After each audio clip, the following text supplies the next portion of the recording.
Hi hello welcome back to JDK kitchen. இன்றைக்கி ஒரு cup idli மாவு இருந்தால் ரொம்ப சூப்பரான இந்த போண்டா செஞ்சு பாருங்கள். இது ரொம்ப ஈஸியாக செஞ்சிடலாம். டேஸ்ட் ரொம்ப நல்லாயிருக்கும். செய்கிறதுக்கு ஒரு 5 நிமிஷம் போல தான் ஆகும். நீங்களும் ஒரு தடவை அந்த மாதிரி ட்ரை பண்ணி பாருங்கள். நான் அதுக்காக இட்லி மாவு ஒரு 2 கப் அளவு நான் இட்லி மாவு எடுத்திருக்கேன். இன்றைக்கி 2 கப்பு இட்லி மாவுக்கு நான் 1 கப் அளவு நான் பெரிய வெங்காயம் இந்த மாதிரி இந்த சைஸில் கட் பண்ணி நான் ஆட் பண்ணியிருக்கேன். 2 பச்சை மிளகாய் இந்த மாதிரி கட் பண்ணி ஆட் பண்ணிக்கோங்க. சின்ன துண்டு இஞ்சி இந்த மாதிரி கட் பண்ணி ஆட் பண்ணிக்கோங்க. கொஞ்சமாக கருவேப்பிலை இந்த மாதிரி நான் கட் பண்ணி ஆட் பண்ணியிருக்கேன். கொஞ்சமாக கொத்தமல்லி தழை இந்த மாதிரி கட் பண்ணி ஆட் பண்ணிக்கோங்க. கொஞ்சமாக சீரகம் ஆட் பண்ணியிருக்கேன். நல்லா வாசமாக இருக்கும், டேஸ்ட் நல்லாயிருக்கும். இனிமேல் லைட்டாக மிக்ஸ் பண்ணி எடுத்துக்கோங்க. நான் ஒரு 1/4 கப் அளவு நான் இன்றைக்கி மைதா மாவு எடுத்திருக்கேன். நீங்கள் அதுக்கு பதிலாக கோதுமை மாவு கூட நீங்கள் யூஸ் பண்ணிக்கலாம். மாவு சேர்த்து நல்லா இந்த மாதிரி பிசைஞ்சு விட்டுக்கோங்க.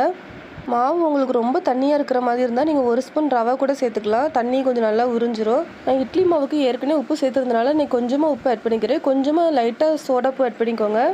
கடைசியாக 1 ஸ்பூன் மட்டும் அரிசி மாவு சேர்த்துக்கோங்க. நல்லா இந்த மாதிரி மிக்ஸ் பண்ணி விட்டுக்கோங்க. மாவு கையில் எடுத்து இந்த மாதிரி போடுறப்போ நம்மளுக்கு இந்த மாதிரி விழுகணும். இந்த கன்சிஸ்டன்சியில் இருக்கிற மாதிரி பார்த்துக்கோங்க.